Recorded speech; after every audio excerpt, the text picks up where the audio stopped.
अध्याय 23वा श्लोक क्रमांक 46 आणि त्यातील ओवी क्रमांक आपल्याला आता सुरुवात करायची आहे. ती म्हणजे 647. साधनी माझी मुख्य भक्ती, साधनी माझी मुख्य भक्ती, त्यात विशेष नामकीर्ती, नामे चित्तशुद्धी चित्ती, स्वरूप स्थिती साधका. काय सांगतात बघा. साधनी माझी मुख्य भक्ती, सर्व साधनांचे सार मंत्र बिजारी, सर्व साधनांचे सार मंत्र बिजारी, एक तत्वधरी. बघा, सर्व साधनांचं सार काय? मंत्र बीजहारी, म्हणजे आपल्याला दिलेलं नाम सर्व साधनांचं सार आहे. साधनी माझी मुख्य भक्ती. आता इथे आपण मागच्या वेळेला किंवा मागच्या ह्या ओव्यांमध्ये आपण काय वाचलं की चित्तशुद्धीसाठी व्रत दान स्वधर्म सकळ याशी मनोनिग्रहाचे मुख्य फळ. म्हणजे मनुष्य व्रत करतो, वैकल्य करतो, यज्ञ करतो, हवन करतो, जप करतो, तप करतो. कशासाठी करतो? तर चित्तशुद्ध व्हावा म्हणून सगळ्या साधनांचा उद्दिष्ट काय की प्रत्येक माणसाचं चित्त शुद्ध व्हायला पाहिजे. आणि चित्तशुद्धीसाठी सगळी साधनं आहेत. कोणी व्रत करतो, कोणी वैकल्य करतो, कोणी हवन करतो, कोणी होम करतो. कशासाठी करतो? तर चित्तशुद्धीसाठी. इथं नाथबाबा तेच सांगतात, साधनी माझी मुख्य भक्ती, त्यात विशेष नामकीर्ती.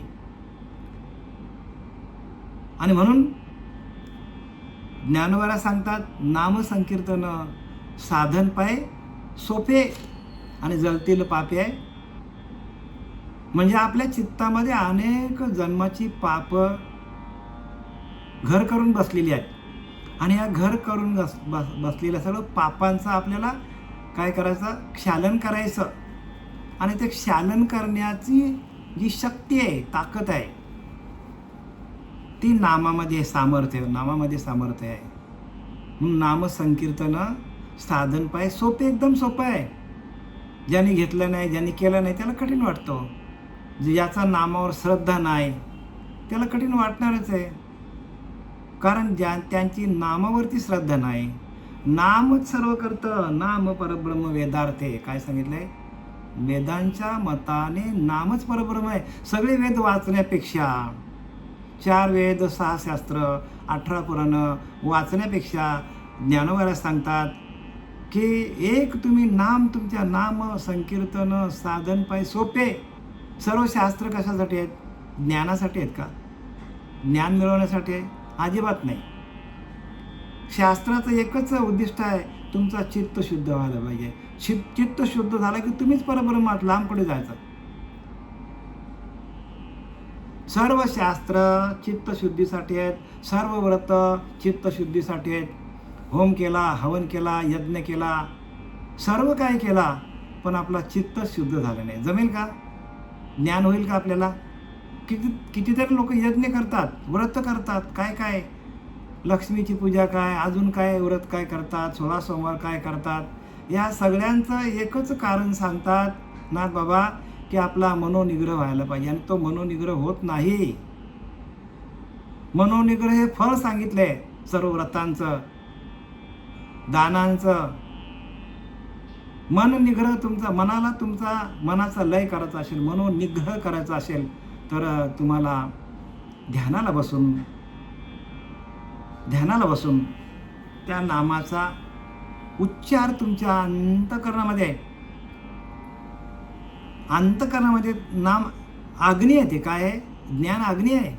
आणि ते एकदा तुमच्या अंतकरणामध्ये ती प्रज्वलित झाली अग्नी, तर तुमच्या अंतकरणामध्ये अनेक जन्माचं असलेलं पाप, प्रत्येक माणसाच्या अंतकरणामध्ये अनेक जन्माचं पाप आहे. आणि त्या पापाचं क्षालन करण्यासाठी नाम साधन आहे. आणि म्हणून नामाला एवढी किंमत आहे. आणि ते कोणाकडं नाही आहे. आणि मनुष्य काय करतो? प्रत्येक माणूस तेच करतो. ही पूजा कर, ती पूजा कर. अरे पण तुझा अंतःकरण शुद्ध नाही.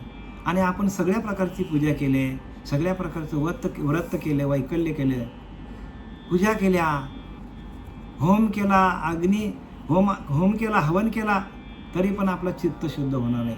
चित्त शुद्ध होण्यासाठी साधनी माझी मुख्य भक्ती. बघा, सर्व साधनांमध्ये माझी मुख्य भक्ती कोणती आहे? त्यात विशेष नामकीर्ती. विशेष सांगितलंय. विशेष प्रकाराने माझी पूजा करायची असेल तर नामच पाहिजे तुमच्याकडं. नाम कीर्ती, नामे चित्त शुद्धी. बघा, स्पष्टपणे सांगतात, नामातूनच चित्त शुद्ध होतं. तुम्ही काहीही केलं, अगदी होम केलं, हवन केलं, जप केलं, तप केलं, तरी पण चित्त शुद्ध होणार नाही. आणि चित्तशुद्धीसाठी श्री गुरूंना शरण जायचं असतं. ज्ञानासाठी अजिबात नाही बरं का, कारण तुम्ही ज्ञानीच आहात. प्रत्येक जीव हा ज्ञानीच आहे, पण तो आत्मज्ञानी नाही. आणि आत्मज्ञानासाठी एकमेव साधन काय आहे? तर नाथ बाबा सांगतात, साधनी माझी मुख्य भक्ती, त्यात विशेष नामकीर्ती. म्हणजे नामच तुमच्याकडे असलं पाहिजे. हे नाम संपूर्ण शास्त्र जे काय लिहिली गेलेली आहेत ती एका नामातून निर्माण झालेली आहेत. सर्व शास्त्र बरं का. तरी सृष्टीच्या उपक्रमा पूर्वी गा विरोत्तमा, पूर्वी ब्रह्मा ऐसा एकलाच होता. सृष्टीच्या उपक्रमा पूर्वी गा विरोत्तमा, पूर्वी ब्रह्मा एकलाच होता. मज ईश्वरात न ओळखे, न सृष्टी रचू शके, तो थोडू केला एक हे नामे जेणे. ज्ञानवरा सांगतात 17व्या अध्यायामध्ये. त्या ब्रह्मदेवाला भगवंताने सृष्टीची रचना करण्यासाठी पाठवलं आणि तो नाम विसरला. त्याला सृष्टीची रचना करता आली नाही. मग नंतर त्याने विचार केला, अरे बापरे, आपल्याकडे नाम आहे. आणि त्याने नामाचा उच्चार केला काय झालं? काय झालं? तर सृष्टीची रचना आपोआपच तयार झाली. म्हणजे संपूर्ण सृष्टीची रचना त्या नामातून निघालेली आहे. म्हणून नाम संकीर्तन साधन पाय सोपे एकदम. हो, जड जीवांना कठीण काय वाटतं? कारण तिथे बंधन आहेत. बंधनापासून उकळलेल्या गाठी आणि देता आली मिठी सावकाश. सर्व प्रकारची बंधनं तोडणारा तुमचा नामच आहे. आणि तो नाम आपल्या हरी आला हाता, मग काही भय चिंता. तो हरीच नाम आहे. हरी म्हणजे काय? नाम. त्यालाच हे केलंय, उच्चार केलाय त्याचा. हरी म्हणजे नाम. कोणी त्याला नाम म्हणतो, कोणी त्याला सोम साधना म्हणतो, कोणी नाम संकीर्तन म्हणतो. म्हणून साधनी माझी मुख्य भक्ती. सर्व साधनांमध्ये माझी मुख्य भक्ती कोणती आहे? तर त्यात विशेष नामकीर्ती म्हणजे नामसंकीर्तन. आणि नामे चित्तशुद्धी, चित्ती स्वस्वरूप स्थिती साधका. त्या नाम घेता चित्तामध्ये शुद्धता आपोआप प्राप्त होते. चित्त शुद्ध होतो. चित्त शुद्ध तरी शत्रू मित्र होती, व्याघ्रही न खाती सर्पतया. बघा, चित्त शुद्ध तरी शत्रू मित्र होती. शत्रू पण मित्र होतात. कितीतरी कथा सांगता येतील आपल्याला, पण आपल्याला तेवढा वेळ नाही आहे.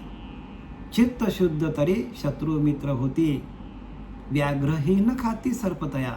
जंगलामध्ये कित्येक लोक, हिमालयाच्या जंगलामध्ये कित्येक लोक साधनेला बसलेले आहेत. पण आपल्याला कधी अशी आली का बातमी, साप चावलंय किंवा वाघाने त्यांना खाऊन टाकलं? अजिबात नाही. का? चित्त शुद्ध झालेलं आहे. त्या साधू पुरुषांचा, त्या महात्म्यांचा चित्त शुद्ध झाला. आणि म्हणून त्यांना सापही काही करू शकत नाही, प्राणीही काही करू शकत नाही, कारण त्यांचं चित्त शुद्ध. तसं तुमचं चित्त शुद्ध झालं तर स्वरूपस्थिती साधका. चित्त शुद्ध झाल्यानंतर आपल्याच स्वरूपाचं आपल्याला दर्शन होतं. काय होतं? आपल्याच स्वरूपाचं आपल्याला दर्शन होतं. आणि ते चित्त शुद्ध होण्यासाठी आपल्याला ध्यान सांगितलं आहे, नामसंकीर्तन सांगितलं आहे. जसं आता एखादा माणूस आहे आणि त्याला पाणी प्यायचं आहे, आणि पाणी प्यायला गेला पूर्वीच्या काळामध्ये आणि तिकडनं बैलगाडी गेली आणि गडूळ पाणी आला तिकडनं, त्याला पाणी पिताना आले. पूर्वीच्या काळाची गोष्ट बरं का. पाणी पिताय कारण त्याला गडूळ झाला, पाणी गडूळ झाला. मग तिकडनं एक माणूस आला, तो म्हणतो पाणी प्यायला नाही, म्हणतो गडूळ झालं, थांब जरा थोडा वेळ. काय बोललं त्याला सांगितलं थांब थोडा वेळ, पाणी शांत झाल्यानंतर तुझी तहान तुला भागवता येईल. थांबला तो 5 मिनटं, 10 मिनटं, 15 मिनटं, अर्धा तास, 1 तास. 1 तास थांबल्यानंतर पाणी शांत झाला आणि मग त्याला पाणी पिता आलं. तसं आपल्या अंतःकरण अशुद्ध झालेलं आहे. आपल्या अंतःकरणामध्ये अनेक जन्माचं मळ विक्षेप आवरण आहे आणि त्या मळ विक्षेप आवरणाला आपल्याला शुद्ध करायचं असेल, आपल्याला चित्त शुद्ध करायचं असेल, मल विक्षेप आवरण आपल्याला घालवायचं असेल, आपल्यालाही तसंच करावं लागेल. 1 तास 2 तास ध्यान करावं लागेल. ध्यान केल्यानंतर आपल्याकडे आपल्या अंतःकरणामध्ये असलेले सर्व विचार बाजूला होतील आणि आपणच परब्रह्म आहोत आपल्याला अनुभूती येईल. एवढा सोपा परमार्थ आहे, पण हे कोणीही सांगू शकत नाही, कारण कोणालाच अनुभव दिसत नाही जगामध्ये. एक आनंद संप्रदाय सोडला तर बाकी आम्ही सगळीकडे जाऊन आलोय. एक आनंद संप्रदाय सोडला, एक श्रीपाद बाबा, रामदास बाबा, पांडुरंग देवकर बाबा सोडले तर हे ज्ञान कोणी सांगत नाही. का? तुमचं चित्त शुद्ध नाही. ज्यांनी हे घेतले हातामध्ये त्यांचं चित्त शुद्ध कसं करायचं त्यांना माहीत नाही. तुम्ही परब्रह्म आहात, प्रत्येक जीव हा ब्रह्म आहे. भगवद्गीता सांगते की नाही, मम वांश जीव लोक जीव भूत सनातनम. प्रत्येक जीव हा माझ्या वंशातला आहे. मग भगवंत शुद्ध आहे, परब्रह्म शुद्ध आहे, मग आपण शुद्ध का होत नाही? तर आपल्याला शुद्ध अंतःकरण करण्यासाठी जी प्रक्रिया आहे ती प्रक्रिया दाखवणारे आहे श्रीपाद बाबा, रामदास बाबा आले आणि म्हणून आम्हाला हे ज्ञान कळालं. प्रक्रिया केल्याशिवाय आपल्याला ह्याचे आपलं ज्ञान होणार नाही. प्रक्रिया, प्रत्येक वस्तूवर प्रक्रिया करावी लागतो. एखाद्याला साप चावला तर सापाच्या विषाला सापच मारून टाकतो. लक्षात घ्या काय बोलतो ते. सापाच्या विषाला सापच मारतो. एका हाताला एक साप चावला, मग दुसऱ्या हाताला दुसरा साप चावलं तर काय होईल? दुसऱ्या हाताला दुसरा साप चावला लावला आपण, चला प्रयोग करून टाकला, मरून जाईल तो. मग काय करावं लागेल? सापाचा विष काढून त्याच्यावर प्रक्रिया करून ज्याला साप चावलेला आहे त्याच्या शरीरामध्ये तो सोडावा लागेल आपल्याला, प्रक्रिया करून बरं का. तसं शुद्ध ज्ञान ज्या सत्पुरुषाकडे आहे, ज्याने शुद्ध केलेलं आहे ज्ञान, त्या नामाच्या रूपामध्ये, त्या नामाच्या संकीर्तनामध्ये ज्यांनी आपल्याला स्वतः शुद्ध केलेलं आहे, ते ज्ञान शुद्ध केलेलं आहे आणि ते शुद्ध करून आपल्या डोक्यावर हात ठेवून आपल्याला काय करतात? आपल्याकडे त्या तुपाची पेरणी करून आपल्याला सबीजाची पेरणी देतात आणि म्हणून ते ज्ञान शुद्ध आहे. आपणच तरलो नाही तर दुसऱ्याला आपण कसं काय तारणार? आपणच तरलो नाही तर दुसऱ्याला कसं काय तारणार आपण? तरलेच तरतील हा भरोसा आणि नामधारकाचा ठसा सांगितले हो. नामधारक व्हायला, म्हणून नामधारक व्हा. लोकांच्या नादी लागू नका. लोकांच्या नादी लागला तो सवेच नागवला.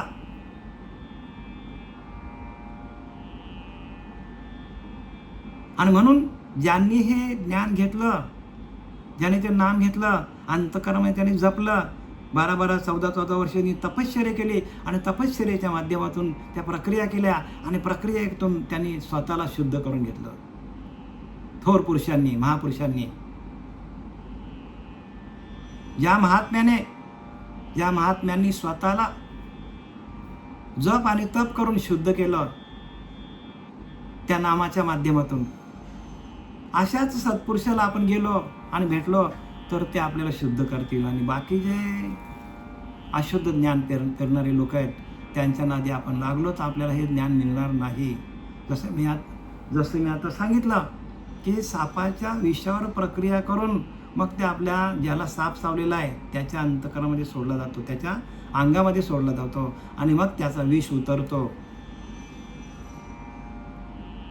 तसं ज्यांनी हे नामावर प्रक्रिया केलेली आहे, नामाचा जप केलाय, अशाच सद्गुरूंना आपण शरण गेलो तर आपला बेडा पार होईल. अन्यथा आपण ह्या कलियुगामध्ये ज्यांच्याकडे नाम नाही अशा आपण पंथामध्ये गेलो तर आपला वाटोळा झाल्याशिवाय राहणार नाही. कारण त्याची अनुभूती आम्हाला आली म्हणून आम्ही तुमच्या मागे लागलोय. अनुभव तुका म्हणे ते अनुभव प्रमाण लिहिले की नाही. शब्दांचे गौरव कामा नये. मोठे मोठे शब्द मोठे मोठे शास्त्र वाचले तरी हे ज्ञान प्राप्त होणार नाही. हे ज्ञान कधी प्राप्त होईल? तर जसे बाबाजी चैतन्य तुकारामाच्या जीवनात आले आणि त्यांना ही शुद्ध ज्ञान दिलं, डोक्यावर हात ठेवलं आणि प्रकाशित केलं. जसं ज्ञानोबारांच्या जीवनामध्ये निवृत्तीनाथ आले, निवृत्तीच्या जीवनामध्ये गहिनीनाथ आले. ती परंपरा आहे. त्या परंपरेने आपण यायला पाहिजे. कुठंतरी आपण भलतीचकडे चाललोय. ज्याने त्याने खबरदारी घ्या. हे कलियुग आहे. ज्याचा त्याचा मोठेपणा चालले जगामध्ये. जो तो आपला काय करायला लागले, झेंडा मिरवायला लागलेला आहे. आणि खऱ्या ज्ञानाला बरं का कोणीही फारकी नाही. कारण अगोदरच त्यांनी सगळं भरून ठेवलं आहे. जो काय मालमसाला आपल्यामध्ये भरून ठेवलेला आहे तो चुकीचा भरून ठेवलेला आहे. म्हणून जैसे जैसे घडे संग तैसे तैसे गुहराचे रंग लिहिले की नाही. आपण तो सरडा ज्या लाल मातीमध्ये गेला तो लाल होतो, हिरव्या गवतामध्ये गेला तर हिरवा होतो. तशी आपली वृत्ती आहे. आपली वृत्ती तशी होते. मग चुकीच्या मार्गाला आपण गेलो तर परत आपण रिटर्न येऊ शकत नाही. आपल्याला ती तेवढी विवेक आपल्याकडे नाही. आणि तो विवेक आपल्याला नामाच्या चिंतनातून आपल्या आतमध्ये प्रगट होतो. आणि आपल्याला सार काय, पाप काय, पुण्य काय, स्वर्ग काय, नरक काय, सार काय, खोटं काय, खरं काय आपल्याला स्वतःलाच कळतो. आणि जर आपली वृत्ती चुकीच्या मार्गाला गेली, चुकीच्या पंथामध्ये गेलो आपण, तर आपल्याला शेवटपर्यंत कळत नाही आपण काय करतो ते. म्हणून नामसंकीर्तन साधन पायस होते, जळतील पापे सोपं आहे. आणि अनेक जन्माची पाप आपल्या अंतःकरणामध्ये बसलेली आहेत, ती जळून जात नाही तोपर्यंत आपल्याला शुद्ध ज्ञान मिळणार नाही. आणि सर्व शुद्ध ज्ञानासाठी प्रत्येक साधकाची खटपट असली पाहिजे. साधनी माझी मुख्य भक्ती बघा. सर्व साधनांचं सार मंत्र बीज हरी बघा. हरी आला हाता मग काय भय चिंता, तुका म्हणे हरी काही उरण देवरी. कुठलेच तुम्हाला सगळे प्रश्नांची उत्तर तुमच्या एका हरीमध्ये सामावलेले आहेत. त्या हरिनामामध्ये संपूर्ण प्रश्नांची उत्तर आहेत. कोणती शास्त्र वाचण्याची गरज नाही तुम्हाला.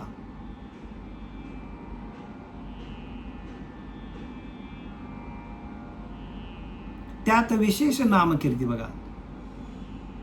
अनेक प्रकारचे आपण काही साधनं केली, कुठले पण जप केला, तप केला, हवन केला, तरी त्याच्यामध्ये विशेष कोणाला किंमत दिली? नामकीर्ती म्हणजे नामसंकीर्तनाला किंमत दिली. सर्व संतांचे बोलच आहे. आमच्या पदरचे बोल आम्ही सांगत नाही तुम्हाला. नाथबाबांनी लिहिलं आहे, तुकोबारांनी लिहिलं आहे, ज्ञानोबारांनी लिहिलं आहे, समर्थ रामदासांनी लिहिलं आहे. कोणाला याचा पत्ता आहे? कारण हे गुह्य आहे. हे गुह्य असं उघड्यावर मिळत नाही बरं का. उघडा मंत्र नाही. हे चार भिंतीच्या आतमध्ये एकांतात जाऊन, जसं भगवान शंकराने पार्वतीला हे नाम दिलं एकांतामध्ये जाऊन, तेच नाम आहे जे शंकराने पार्वतीला दिलं,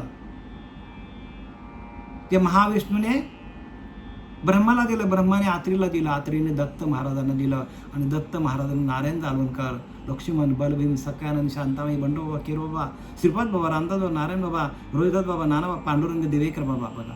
सगळी परंपरा आहे.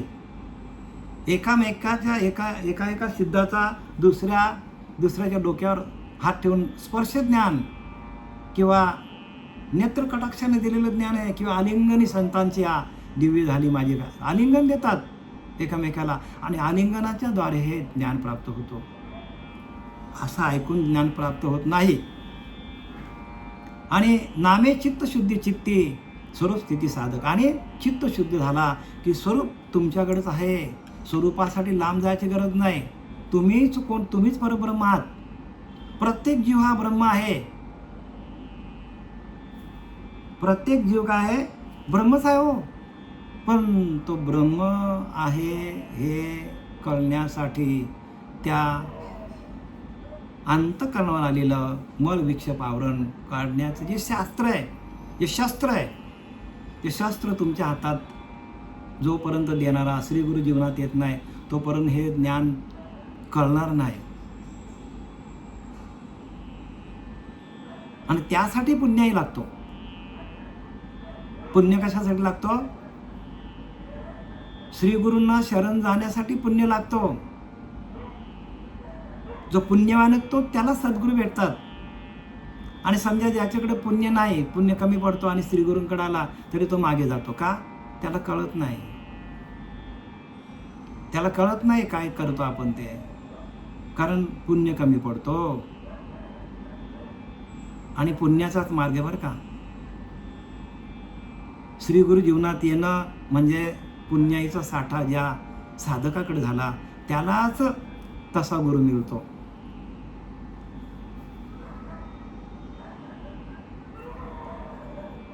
आणि एकदा का तसा गुरु मिळाला की नामदेवराय सांगतात, काय सांगतात की श्रीगुरु नायके पूर्ण कृपा केली, निज वस्तू दाविली माझी मत. बघा, म्हणजे माझीच वस्तू मला दाखवली आहे. आपल्याच अंतरीचा अंतरात्मा देव आहे ते दाखवलं. श्रीगुरु नायके पूर्ण कृपा केली, निज वस्तू दाविली माझी मत. माझे सुख दाविले मज डोला. माझ्याचकडे सुख होतं ते माझ्या डोळ्यांनी मला दाखवलं. दिदली प्रेम कला, त्याने प्रेम दिलं. दिदली प्रेम कला ज्ञान मुद्रा, म्हणजे मुद्रा कशी लावायची, ध्यान कसं करायचं त्याने सांगितलं. मुद्रा कशी लावायची, मुद्रा म्हणजे तुमच्या लक्षात आलं का? ध्यान कसं करायचं.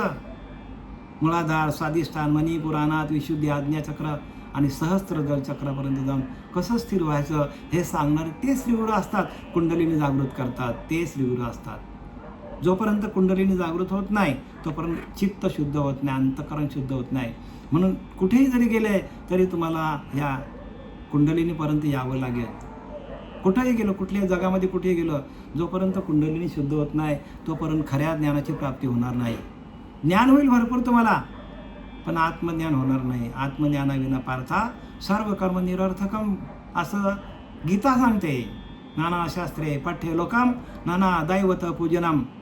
सगळ्या पठ्या लोकांनी सगळ्या शास्त्र वाचलं, अगदी 33 कोटी देवाची पूजा केली, पण आत्मज्ञानाविना पार्था सर्व कर्म परंतु त्यांना तेही करून आत्मज्ञान प्राप्त होत नाही आणि केलेले सर्व कर्म फुकट जातील. म्हणून एक नामसाधनच तुम्हाला आवश्यक. नामापरते साधन सर्वता नाही आन. बघा पुढची ओळी काय सांगतात नाथ बाबा, किंवा भगवंत उद्धवाला सांगता, अरे उद्धवा, नामापरते साधन सर्वता नाही आन, नामे भवबंध छेदन सत्य जाण उद्धवा. बघा आलं की नाही उल्लेख पुढच्या पुढच्या ओळीमध्ये संपूर्ण उल्लेख आला.